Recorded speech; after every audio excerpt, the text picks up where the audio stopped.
Podcast. This is your boy, Darkside Darryl. Why y'all against St. South Carolina Finals? This your boy Mike, a.k.a. Booby, a.k.a. Choke Yourself.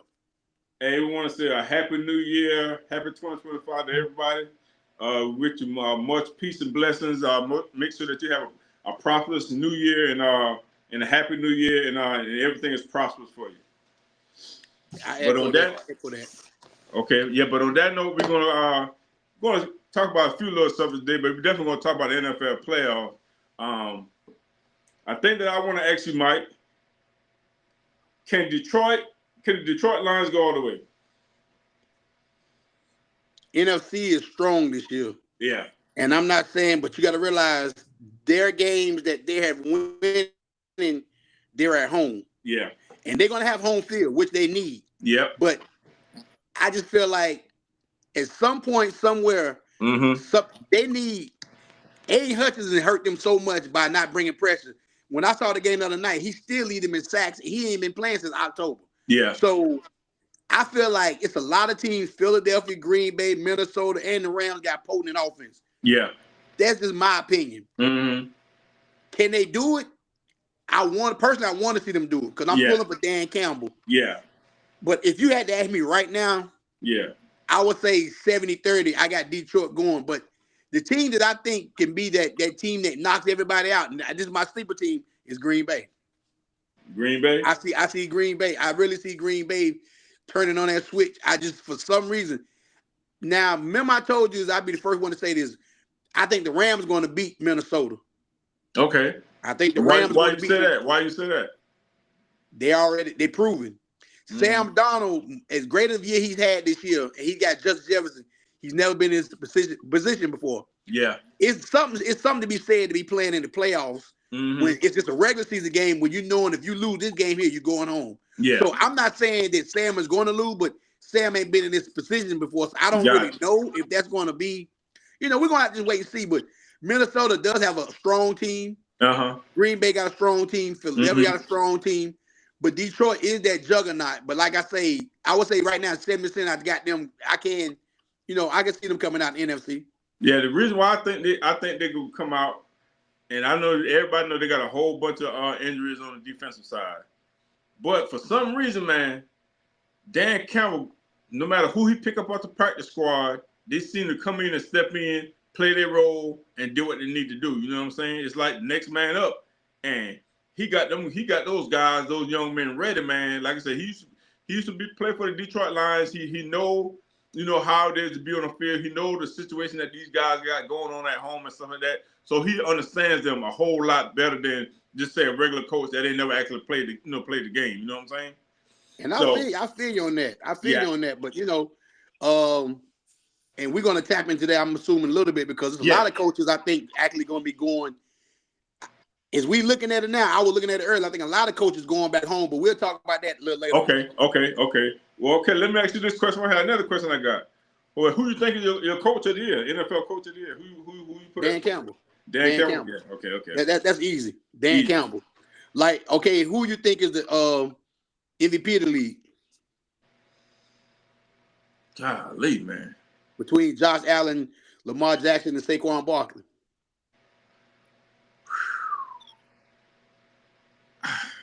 That's a hard one there, Mike. Golly, bro. I'm flipping. I'm going back and forth between Josh and Lamar. Man. The only reason I give it to Josh slightly because you took away his number one receiver. Yeah. And he had to learn to spread the ball around. Exactly. And he's doing it. So not taking from Lamar, not taking from Saquon or Derrick Henry. Yeah. But I would think Josh Allen would have to get it, because of that. He doesn't have a per se number one receiver. Yeah. Like they always say, like Justin Jefferson, Jamar Chase, or my man CeeDee Lamb. He don't have that no more. So he has pretty much complimented receivers. Well, you could say the same thing for Lamar. He ain't really got no more receiver neither. So, but he didn't exceed his number. I guess he has been with his players. I ain't gonna say long enough, but the tight end been there for. He's been there. Zay Flowers was there last year. Yeah. So he got some kind of continuity with his players. Yeah.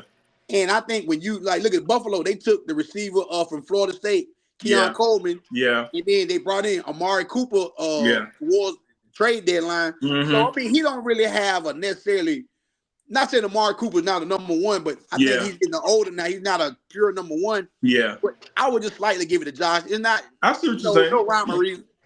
Yeah, you can't go wrong with either one of them. You know what I'm saying? Because they both had phenomenal years. So. Oh, yeah, they did. Yeah, you can't go wrong with either one. Another thing that we were talking about a little bit earlier today, we could tap on this again. Jerod Mayo, you think he should have been fired after 1 year? You know, I got mixed emotions about this, man, because you know that's how I feel about how you know that strikes a chord with me because how Steve Wilks got done. Yeah. Steve Wilks got done the same way. Exactly. But I told you earlier, the only slightly difference between New England and the Panthers is that New England, Jerod Mayo, he played for New England. Yeah. But also, I got a funny feeling they're going after Mike Vrabel. Oh yeah, they definitely go after and Mike Vrabel was a player in New England. Yeah. But you got to look at a lot of these people, like Aaron Glenn, the defense coordinator from Detroit. I got a funny feeling he's gonna end up being the head coach of the Saints. Yeah. I got a funny feeling Vrabel will be the head coach of New England Patriots. Yeah. Who else? Ben Johnson, the offensive coordinator for Detroit. Yeah. I got a funny feeling he's gonna take Chicago job. You think so? Because I think he's gonna see a lot of weapons over there. He's gonna take that job. Well, so, my bad. I just saw that Chicago looking at want to speak with the Cowboys coach. People understand he's not on a contract.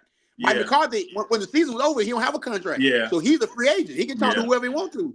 So, but you know, and I got a funny feeling Cowboys wouldn't be upset if he leaves. I really they wouldn't be upset. It'd be like he walked out on us. We didn't. You know what I'm saying? So, but it's almost like It's almost like you really want Mike McCarthy back. You would have gave him a contract extension by now. Yeah. So he's a sitting lame duck, basically. Yeah. That's what he is. But like I say, I feel like, but to get back to your original question, Jerod Mayo, I mean, I don't understand you don't give these guys 1 year. You knew going into this it's going to be a rebuilding situation. Exactly.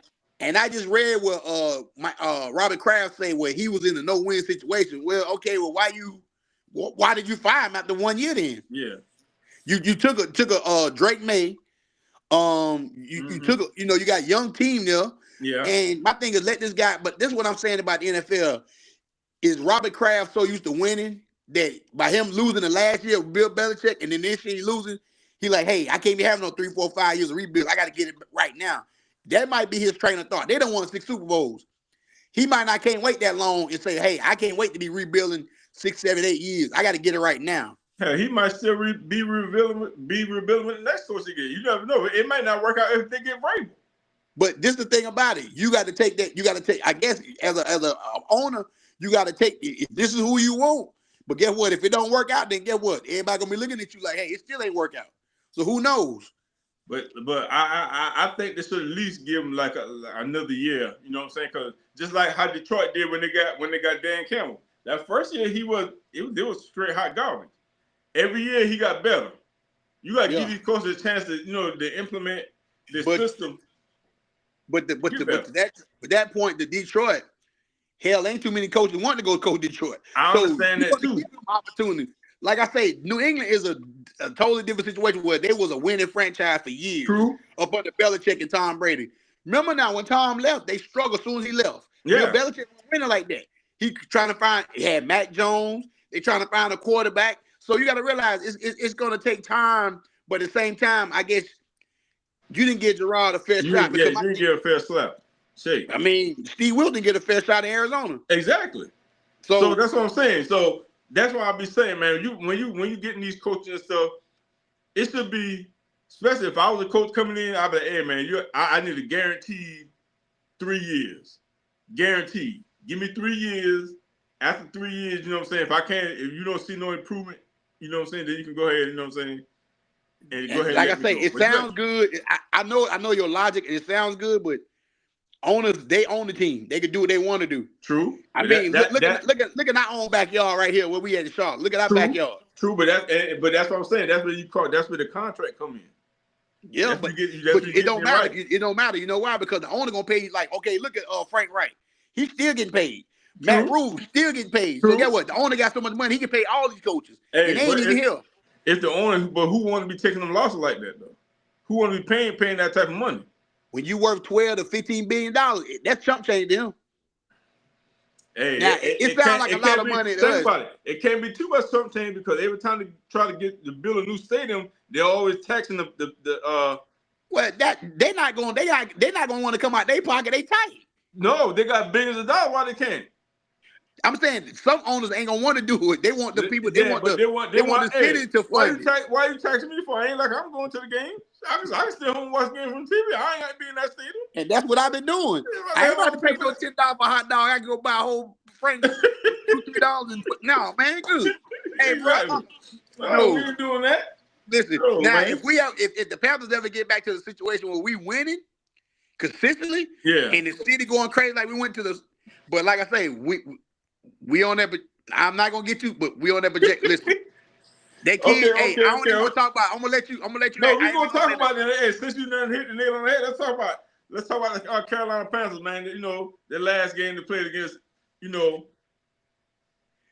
I'm gonna say this. How you think the team looking for next year? I'm gonna say this to all the naysayers out there. Okay. So many people out there. Bryce Young ain't it. It's time to trade him. He's too small. He can't see over the line. When he sat down and came back, and you saw that touchdown he threw Sunday when he threw the ball to Trimble, he turned around and put his hands up like Steph Curry. I'm trying to tell y'all, this kid is special. I seen this at Alabama just the same way I saw when I wasn't a Cam fan when Cam was at Auburn. I wasn't. I thought Cam was flamboyant and just I wasn't a fan. But guess what? When he came to my team, I said, this kid, he got something. He's special. You can see the same thing. Is only difference between Bryce and Cam is Bryce is not as flamboyant as Cam. Yeah. He's not big as Cam. Yeah. But Bryce has that swag about him, but it's just a different way. He does this in a totally different way than what Cam did. But when you saw that touchdown pass, when he threw it, he turned around and looked at the other end and put his hands up. Who does that? Come on, man. Who does that? And you know he's telling everybody, he's telling everybody in the NFL. What are you saying? I'm here. I'm here. I'm here. Okay. And you heard what the coach said right after the game. Now we got our franchise quarterback. We know we got our franchise. He said we know we got our franchise. Because guess what? We can work around it. We can see the rest of the team what we need to fill in the gaps. All I'm gonna say is next year going forward, he has that confidence now that he had at Alabama. Yeah. All they got to do is try to figure out this defense. Yeah. Somebody told me today that they keeping the defense coordinator. I'm not too high on that, but it is what it is. It is what it is, yeah. But I mean, but they saying that a lot of his players were hurt, which is true. But if you give Bryce maybe one more receiver, you got Chuba come back. Even Miles Sanders looked good yesterday. Yeah. But like even the coach even said it makes the world of a difference when I know if my quarterback is capable of doing whatever. I can call the game however I want to now. Because see, when he was coaching first couple of weeks of the season, he had a small playbook because he was trying to figure out what Bryce can do, what Bryce couldn't do. But now he then got back into the groove of it, the playbook wide open. But then when he was drawing us a play yesterday, I was like, wow. But then, like how you said, you're not really too high on the defensive coordinator. But like you said, a lot of the players were hurt. So you got to get that guy another shot to see. But look what you said about Dan Campbell, though. See, that's what I'm talking about. You got to give him a shot. But look what you said about Dan Campbell. Dan Campbell team got a lot of injuries on defense. 12 guys on IR. They still playing up. They still playing. So you got to miss me with that. That defensive coordinator he ever played before? Who?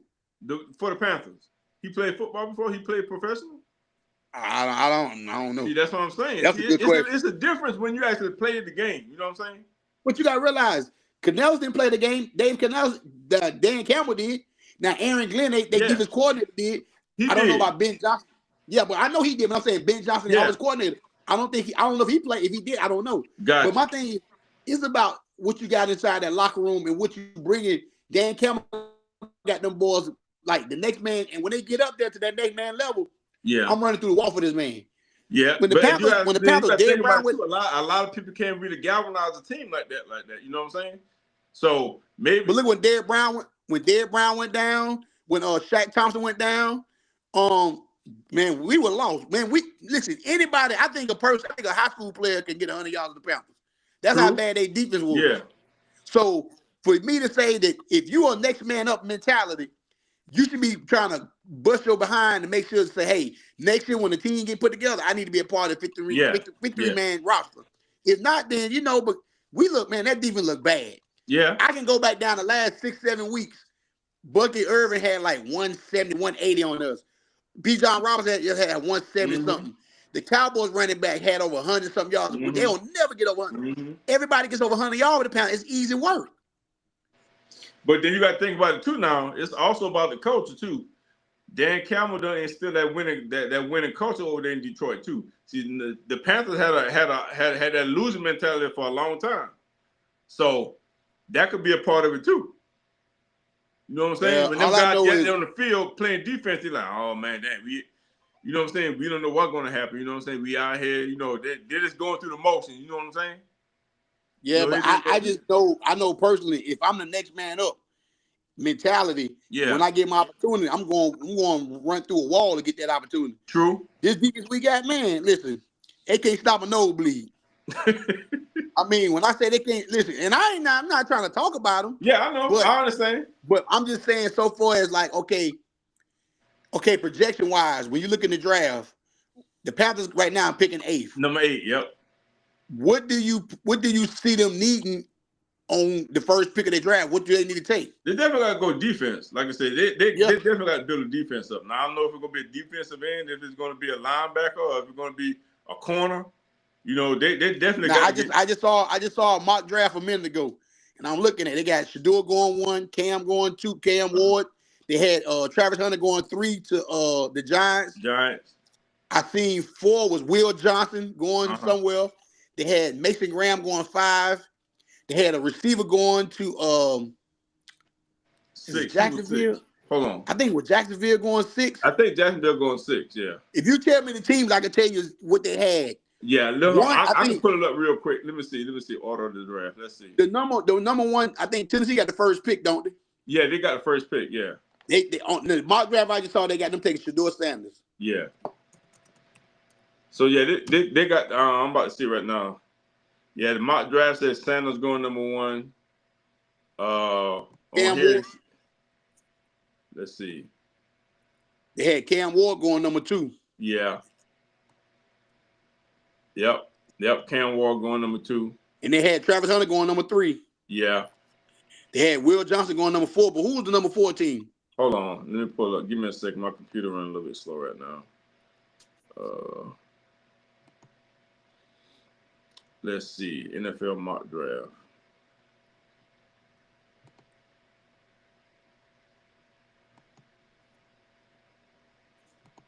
I'm trying to see who the number 4 team was. You said number 4 or number 5? 4. They had Will Johnson going number 4. They had Mason Graham going number 5. So basically had the 2 Michigan boys going back to back in the draft.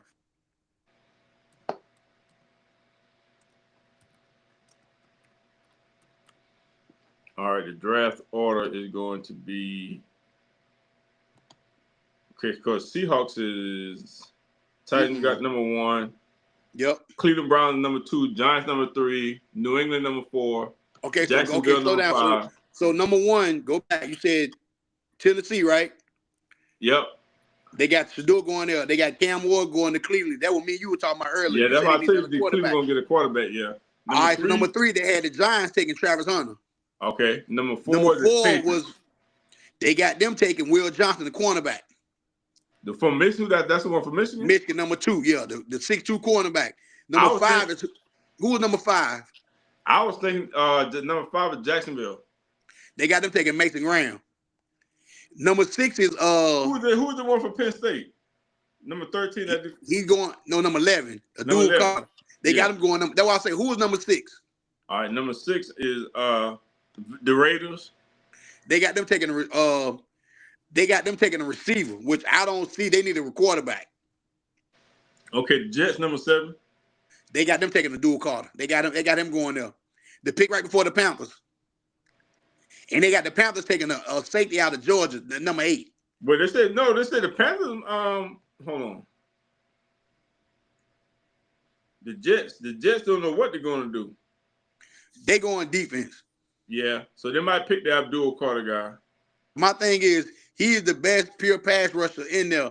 And then you got to go to that guy, Tennessee Pierce. He'd be the next one. But for me, it's a gap between Pierce and Abdul. To me, it is. Yeah. But like Mason Graham, the Panthers to me I feel like this. I just read they said Dan Morgan said he's going to lock down J.C. Horn. So that means you have one corner locked down. Yeah. If they bring Mike Jackson back, I'm okay with that. Your front seven don't get no pressure on the quarterback. It don't matter who the cornerbacks are. Exactly. So that's why I say you gotta have an edge rusher. You gotta have an a la Brian Burns coming off the edge. That's why if you get a dual Carter, I can see him coming off the edge. That's what I can really see. Yeah. I can see that too. In immediate. But like I say, I just feel like the Panthers, to me personally, they got to go edge. They got to go deep tackle. They got to go linebacker. And they got to get another corner. And they got to get safety. So to me, I can honestly see them going all defense on draft. Yeah, they're going all defense. Yeah, they're definitely going all defense. I can honestly see them doing that. Yeah. Because they got the running game. They got the running backs. They got the receivers that, that they ain't really need a receiver. Well, everybody want to keep saying they need the number one receiver. No, they don't. They don't. This is my biggest issue about that. When you had Deontay Johnson beginning of the season. Yep. Who knows what he was saying to Bryce Young in the head in the sideline on practice? Throw me the ball. And even my uncle told me he was a counselor in Pittsburgh. He got here. Dan Morgan must have saw something. He got traded real quick from here. He went to Baltimore. He ain't hardly played none at Baltimore. Yeah. So that's telling me he's really a cancer. Yeah. Who knows? When you got a receiver that's me, throwing me the ball all the time and get inside of a quarterback head, it can mess Bryce up. But look at it. So you don't need a number one receiver. You just need a good receiver that won't catch the ball. In us right now, man. Look at Green Bay. Green Bay is a prime example of that. They got 4 to 5 receivers over there. They spread the ball out. That's what you need. You don't need just a. And guess what? Don't get it twisted. It's good to have a Justin Jefferson or a CeeDee Lamb or Chase. Yeah. But every team ain't gonna have that. And then another team that like that is Detroit. Even though they got the Williams guy, Jameis, but Brown. That's the man. Yeah. Brown is the man. Yeah, Brown. You got Jameson. You got a tight end.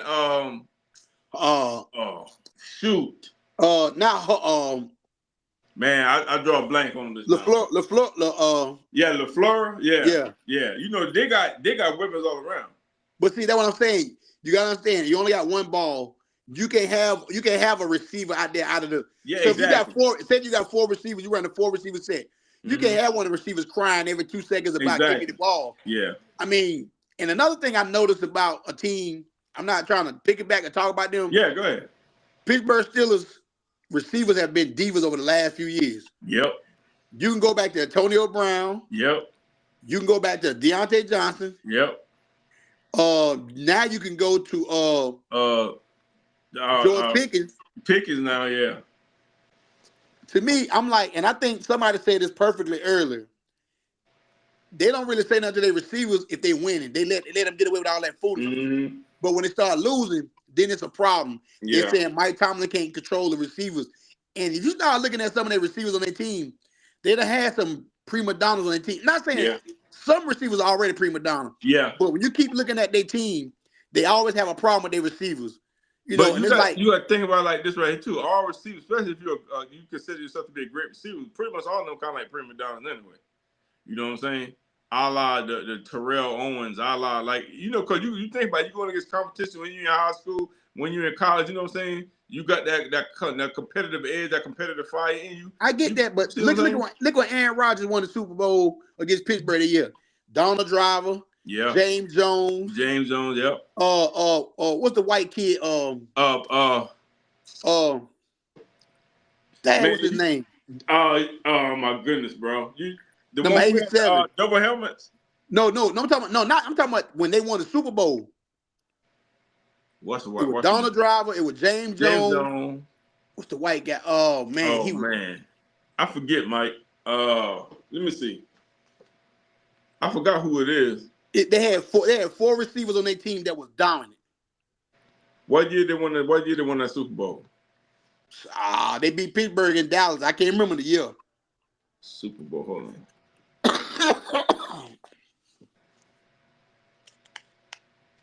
I'm trying to think who that guy was. 2010. He was 20, might be 2010. Yeah. Tell me who the receivers were on that team. Give me a second. James Jones, Donald Driver.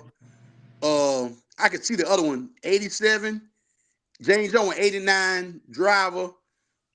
I can't think of. Give me a second. And that white dude in Green Bay, he was hell. He was a beast. Yeah, I know you're talking about. I can't think of his name though. I can't think of his name. Hold on, let me see who their final roster was. Let me see who their roster was. Linebackers, wide receivers. Let me see the wide receivers. Wide receivers. Oh, Jordan Nelson. That's it. What's the other name? What was the other name? Look in there. What was the other name? It was four. You got Donald Driver. You got Greg Jennings. That's James it, Greg Jones. Jennings. That's it, Greg Jennings. Them four. See, that's why Pittsburgh, they spread Pittsburgh out and they were killing them. They had four great receivers. Yeah. Jordan Nelson was killing them. Listen, you don't need necessarily a number one target. You just need somebody who's fast, can take the target out. It can get open, But the main thing is with these receivers, a lot of them, they say Leggett can run. Yeah. But I need you to be able to catch the ball. Catch the ball. You got to catch the ball. Okay. It ain't going to do me no good. You can run the 40 and so fast you can't catch the ball. Can't catch the ball. Okay, so we let me ask, we done hit on a couple of subjects today. Super Bowl, we done hit on the coach of the year. Can Detroit go all the way? Another thing, Tyreek Hill situation. Well, you gotta look at it like this. I'm gonna make it brief and short. He said when he went over there with Miami, Tua is just as good or could be just as good as Patrick Mahomes. Yep. But you look at it like this. Tua is linked to him how good he can be. Last year he had 700-something yards when Tua played a lot of games. Yeah. If Tua get hurt, Tyreek Hill this year only had 900-something yards. Exactly. Last year I think he had over 100-some odd yard catches. This year he weighed. I mean, everything is down statistic for him. So it's all about how Tua is. So I think Tyreek really know behind closed doors. If I want to keep playing at a high level, I got to get away from this kid because he stay hurt too much. Yeah. But so, they already knew that when he had went over there. He knew that they wasn't going to win no Super Bowl. Well, they paid him that money. He didn't know if they were going to keep Tua that year. That day. Well, they paid. He got his money. He ain't worried about that. He got his money. He ain't worried about that. Matter. Yeah, and that's why Stephen A. Smith and Shannon Sharpe said like, "Nah, you wasn't saying that when you got your money. Now you got your money. Now so now you got to deal with it. But see, that's that prima donna stuff. I want to get out of there. We just talking about that prima donna. But like I say, we're gonna touch on some more subjects and stuff. I got one more real quick. Mike Evans, another 1,000 yards, man. He done did it 11 years in a row. I mean, accomplishment. I know it's an accomplishment, but to me, I'm not gonna say it's watered down. But you do the math: 16 games, 100 yards a game. It's easy to do. But now, you saying that, but ain't nobody doing it though. But I'm saying in this era, you can't touch nobody off the line of scrimmage. It's free reign. Hey, that's a great accomplishment, man. Because there ain't too many people. I'm not taking nothing from him. I'm just saying that when Jerry Rice did it, it was a different era, a different time. Yeah, but yeah, we can't say that. You can't do that, man. You can't do that. That's sports. Because it's a lot of think about it. It's a lot of people that done play this game, man. Ain't got 1,000 yards. Yeah, a lot of. And like I say, that goes longevity too. But him being healthy all them years. So exactly. I'm not taking nothing from Mike Evans. Mike Evans is a monster. He's a monster. Thank you. You don't hit nothing about him.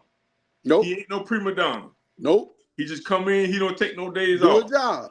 Unless he hurt. And he been hurt with a hamstring. Yep. So you don't have everybody on the team love him.